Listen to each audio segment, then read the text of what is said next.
कुछ तो मुझसे छुपा रहे हो, ये कैसी यारी निभा रहे हो।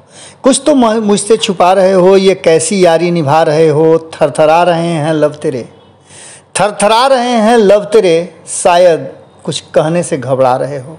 नमस्कार, भोरे भोर के इस एपिसोड में आपका बहुत बहुत अभिनंदन करते हैं, स्वागत करते हैं।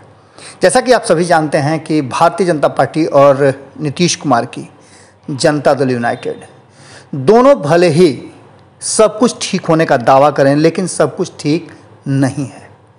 नीतीश कुमार अभी भी दोराहे पर खड़े हैं, आगे जाएं या पीछे मुड़ें।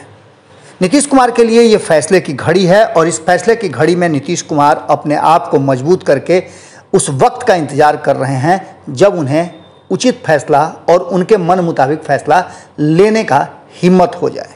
आपको बता दें कि अभी दोनों ही तरफ से इस बात की तस्दीक हो रही है कि आखिर पहले कौन।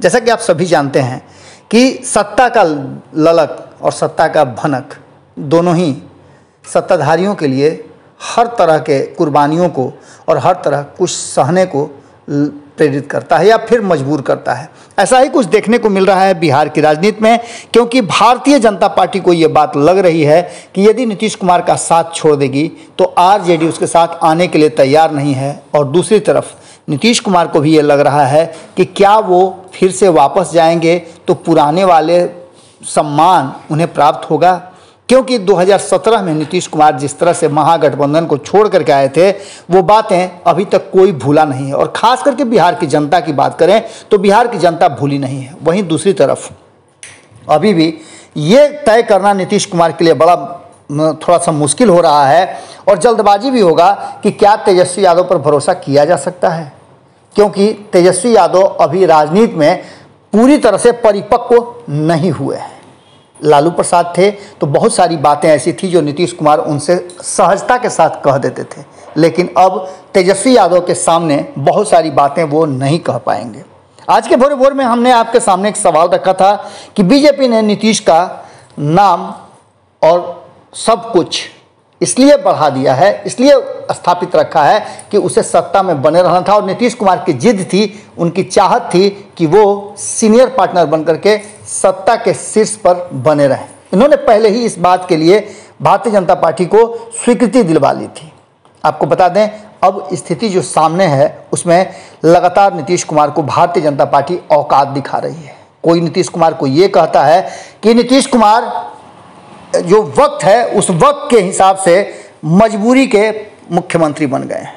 वहीं कोई ये कहता है कि ये नीतीश कुमार का अंतिम कार्यकाल है, 2025 में नीतीश कुमार सोचकर भी मुख्यमंत्री नहीं बन सकते हैं। कोई तो यहाँ तक कहता है कि नीतीश कुमार किसी भी दिन सत्ता से बेदखल हो सकते हैं, 2022 के चुनाव से पहले नीतीश कुमार का सब कुछ हो जाएगा। कोई ये कहता है कि 2022 का चुनाव उत्तर प्रदेश का हो जाएगा और अन्य राज्यों में जो चुनाव हैं वो खत्म हो जाएंगे तो नीतीश कुमार से भारतीय जनता पार्टी अपना दामन किसी भी तरह से बचाने का प्रयास करेगी, क्योंकि उसके बाद नीतीश कुमार की महत्वाकांक्षाएं जो हैं वो आड़े आ रही हैं भारतीय जनता पार्टी के साथ दोस्ती में। आपने सुना होगा कि हालांकि नीतीश कुमार इनकार कर रहे हैं, लेकिन उसके बावजूद आपने देखा होगा कि जदयू के कई नेता लगातार इस बात की तरफ इशारा कर रहे हैं कि कहीं ना कहीं नीतीश कुमार को अब प्रधानमंत्री मटेरियल के रूप में आगे बढ़ाया जाए। इन सारी बातों को लेकर के जो चर्चाएं चल रही हैं उन चर्चाओं में अब भारतीय जनता पार्टी मुखर हो गई है। आप इतना बात समझ लीजिए कि बिना नीतीश कुमार के जदयू में एक पत्ता भी खड़खड़ाता नहीं है। ये बात तब और साबित हो गई जब राष्ट्रीय परिषद की बैठक थी और उस बैठक से ठीक पहले पार्टी कार्यालय जो बिहार के में है उस पार्टी कार्यालय के वीरचंद पटेल पद से सारे पोस्टर जो हैं अलग अलग नेताओं के हटा लिए गए थे। पोस्टर में सिर्फ नीतीश कुमार थे और नीतीश कुमार के विचारधारा के प्रेरणा स्रोत महात्मा गांधी, इसके अलावा सारे लोगों की पोस्टरें हटा ली गई थी और ये इस बात का प्रमाण दे रहा था कि नीतीश कुमार ही स्वमेव हैं, यानी कि जदयू का मतलब नीतीश कुमार है। वहीं दूसरी तरफ बिना नरेंद्र मोदी और अमित शाह के भारतीय जनता पार्टी में आज वर्तमान भारतीय जनता पार्टी उसमें एक पत्ता भी खड़खड़ाता नहीं है। ऐसी स्थिति में अगर नरेंद्र मोदी को ही कोई चैलेंज कर दे तो क्या भारतीय जनता पार्टी बर्दाश्त करेगी और अमित शाह उसे ऐसा करने देंगे? भारतीय जनता पार्टी के बिहार प्रदेश के जितने भी प्रवक्ता हैं उनमें से काफ़ी सारे लोगों को अब छूट दे दी गई है। जिस तरह का बयान आ रहे हैं वो बयान निश्चित रूप से बड़ा ही नीतीश कुमार को बेधने वाले हैं। जबकि आपको बता दें कि भारतीय जनता पार्टी का निशान फूल है, वो आराम से कोई काम करती है, और नीतीश कुमार का निशान तीर है, वो बेधते हैं। लेकिन इसके ठीक उलट भारतीय जनता पार्टी ने ऐसे ऐसे शब्दबाण चलाए हैं कि कहीं ना कहीं जदयू को भीतर तक बेध गया है। आपको बता दें कि भारतीय जनता पार्टी के प्रवक्ता हैं अजीत चौधरी, बड़ा ही संतुलित और मजबूत बयान के लिए जाने जाते हैं। उन्होंने साफ तौर पे कहा है कि जो तड़प दिख रही है नीतीश कुमार में, वो तड़प 2014 में भी देखी गई थी। उस तड़प का क्या हुआ, आकर के 2 पर सिमट गए थे।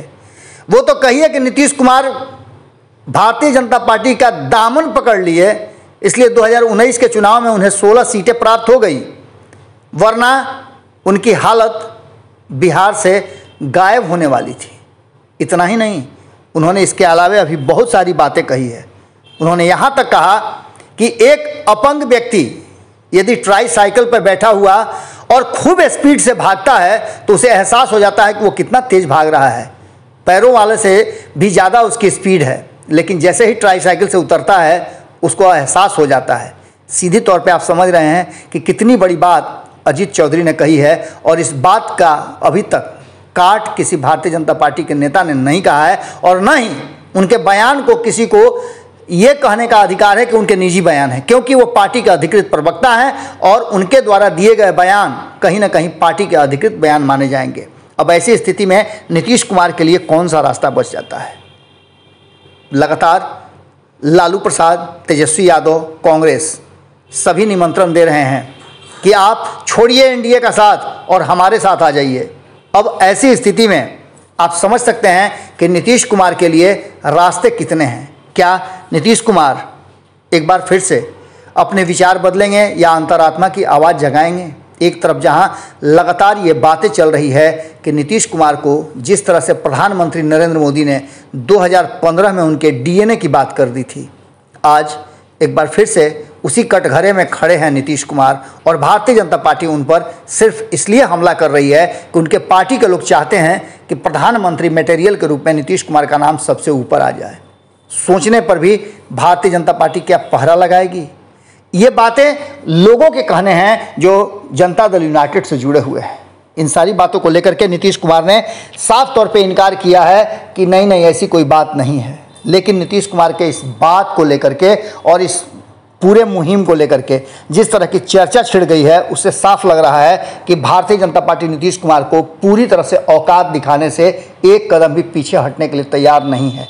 इससे पहले आपको पता है कि टुन्ना पांडे, उसके बाद आपने देखा कि किस तरह से सम्राट चौधरी आगे आए।